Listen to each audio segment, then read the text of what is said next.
program yang memiliki anggaran fantastis itu.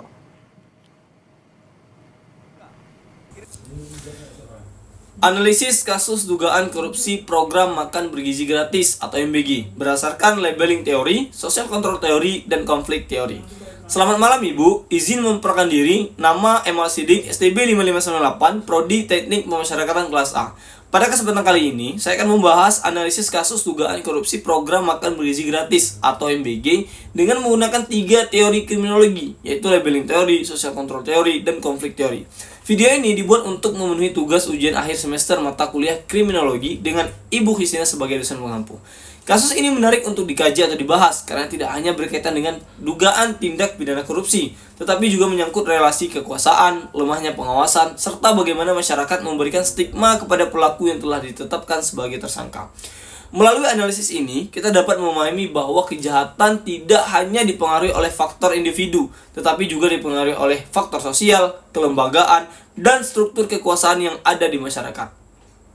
Sebelum jauh ke sana, kita akan membahas gambaran singkat kasus terkait korupsi makan gizi gratis ini. Terlebih dahulu, saya akan menjelaskan secara singkat. Kejaksaan Agung menetapkan mantan kepala Badan Gizi Nasional atau BGN, Dandan Hindayana, mantan wakil kepala BGN, Sony Sanjaya, dan Lodewi Pusung sebagai tersangka dalam kasus dugaan korupsi tata kelola program makan bergizi gratis atau MBG. Dalam penyelidikan ditemukan dugaan menunjukkan yayasan yang memiliki afiliasi dengan petinggi BGN. Meskipun yayasan tersebut tidak memenuhi persyaratan sebagai mitra pelaksana Satuan Pelayanan Penuh Gizi atau SPPG. Selain itu, terdapat dugaan markup pengadaan berbagai barang, seperti lebih dari 21.000 unit motor listrik senilai lebih dari 1 triliun rupiah, puluhan ribu pasang sepatu, tablet, serta ribuan televisi berukuran 75 inci. Di tengah proses hukum yang berjalan, Sony Sanjaya mengajukan diri sebagai justice kolaborator. Melalui kuasa hukumnya, Sony mengaku siap mengungkap keterlibatan sekitar 26 nama yang berasal dari kalangan eksekutif, legislatif, dan yudikatif. Sony juga mengklaim bahwa dirinya menerima tekanan dan pengaruh dari sejumlah tokoh yang memiliki posisi penting dalam proses pelaksanaan program MBG. Berdasarkan fakta-fakta tersebut, kasus ini dapat dianalisis melalui 3 teori yang berbeda. Baik, yang pertama, analisis berdasarkan labeling teori. Teori pertama adalah labeling teori. Labeling teori dikembangkan oleh Howard Baker. Menurut teori ini, seseorang tidak dianggap sebagai pelaku kejahatan hanya karena melakukan satu perbuatan, tetapi karena adanya reaksi sosial yang memberikan label atau cap tertentu kepada orang tersebut. Nah, label tersebut dapat berupa sebutan seperti penjahat, koruptor, perilaku kriminal, dan bentuk stigma sosial lainnya. Fokus utama teori ini bukan pada mengapa seseorang melakukan kejahatan, melainkan bagaimana masyarakat dan aparat penegak hukum memberi label kepada individu yang dianggap melakukan penyimpangan. Jika teori ini diterapkan pada kasus MBG, maka perhatian utama bukan hanya pada dugaan korupsi yang dilakukan Sony Sanjaya, tetapi pada bagaimana status tersangka yang diberikan oleh Kejaksaan Agung menyebabkan masyarakat memberikan label sebagai koruptor kepada dirinya. Ketika Sony ditetapkan sebagai tersangka, publik mulai melihatnya sebagai pihak yang bertanggung jawab atas seluruh penyimpangan yang terjadi dalam program tersebut. Media massa juga secara terus-terusan mengaitkan nama Sony dengan kasus korupsi tersebut. Akibatnya, terbentuk stigma sosial yang kuat terhadap dirinya.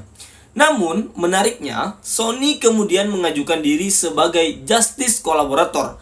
Melalui pengajuan tersebut, Sony berusaha menunjukkan bahwa dirinya bukan satu-satunya pihak yang terlibat dalam kasus ini. Ia mengungkapkan adanya dugaan keterlibatan 26 nama dari berbagai lembaga negara. Dari sudut pandang labeling teori, tindakan Sony dapat dipahami sebagai upaya untuk mengurangi label negatif yang melekat pada dirinya dan menunjukkan bahwa tanggung jawab dalam kasus tersebut tidak hanya berada pada dirinya seorang.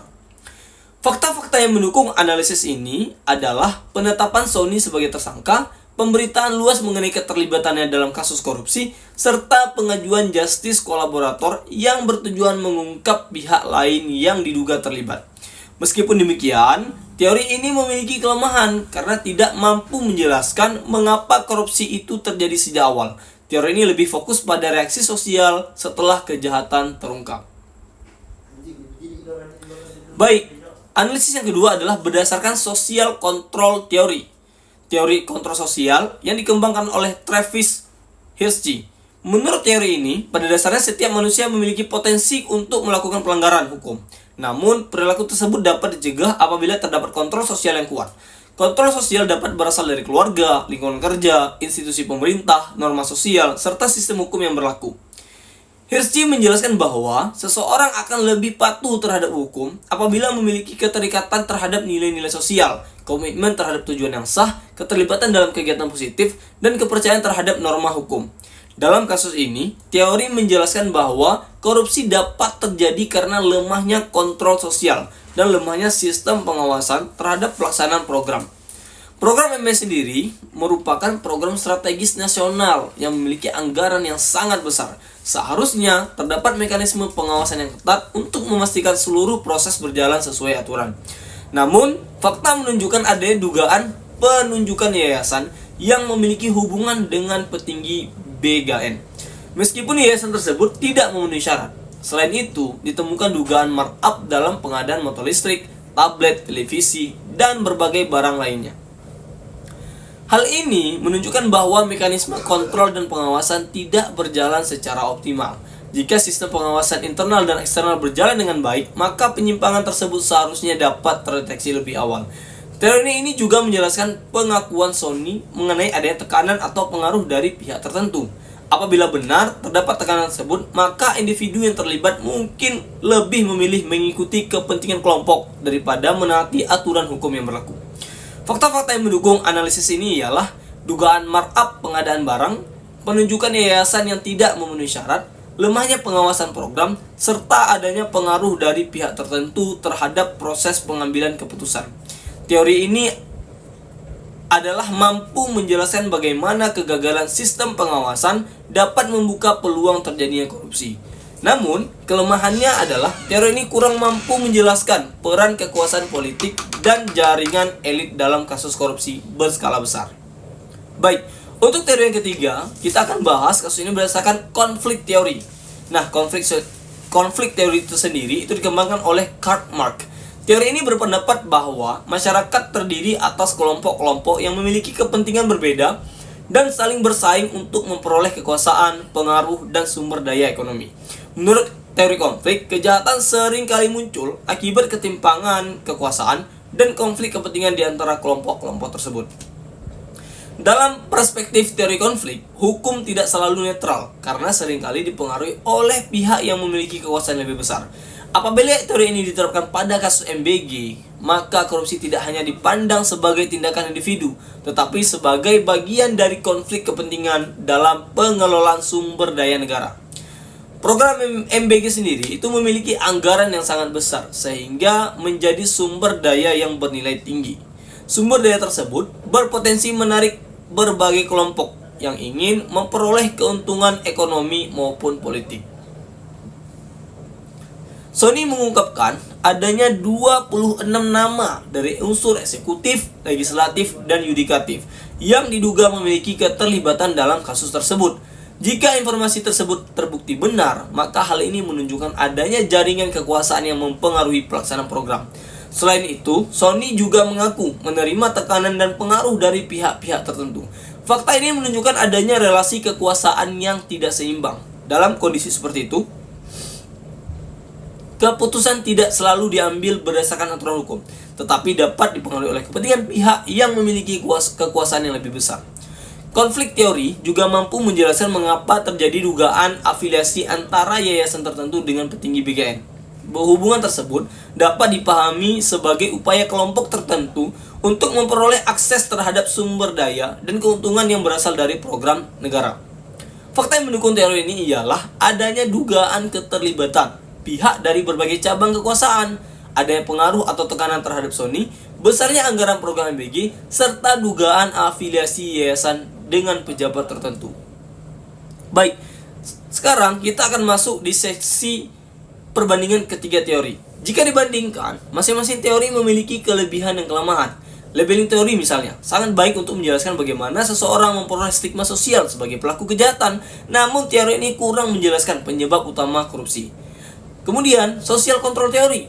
Ia mampu menjelaskan bahwa korupsi terjadi akibat lemahnya pengawasan dan kontrol sosial. Akan tetapi, teori ini kurang mampu menjelaskan hubungan antara kekuasaan dan kepentingan politik. Sementara itu, konflik teori mampu menjelaskan hubungan antara kekuasaan, kepentingan ekonomi, dan dugaan penyalahgunaan jabatan dalam kasus korupsi.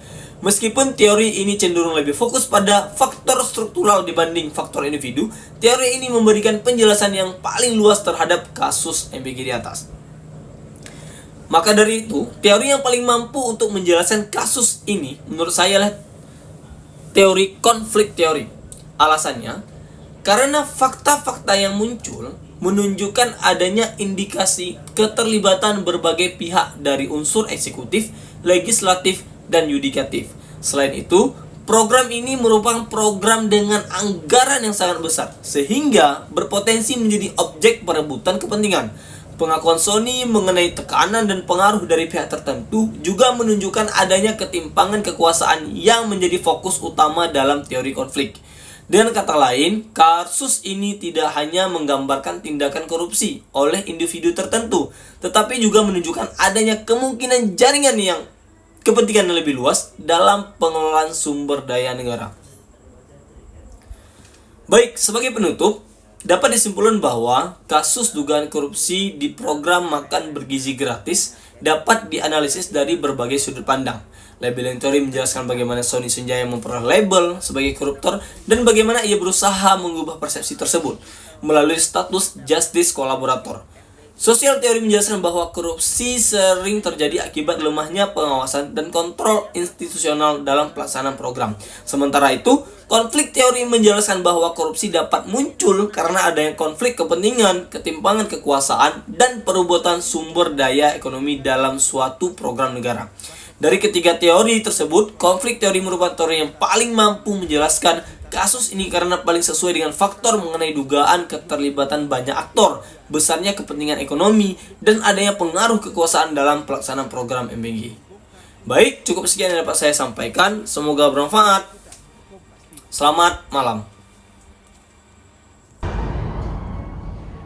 Mantan Wakil Kepala BGN yang juga tersangka kasus korupsi MBG menyebut akan mengungkap sejumlah nama orang besar yang terlibat kasus korupsi MBG. Di saat bersamaan muncul nama yang diduga terseret korupsi MBG. Namun banyak di antara nama yang disebutkan membantah keterlibatan mereka dalam praktik jual beli titik SPPG. Lantas bagaimana Kejagung bisa mengusut nama-nama besar yang diduga terlibat korupsi MBG? Kita bahas bersama juru bicara Partai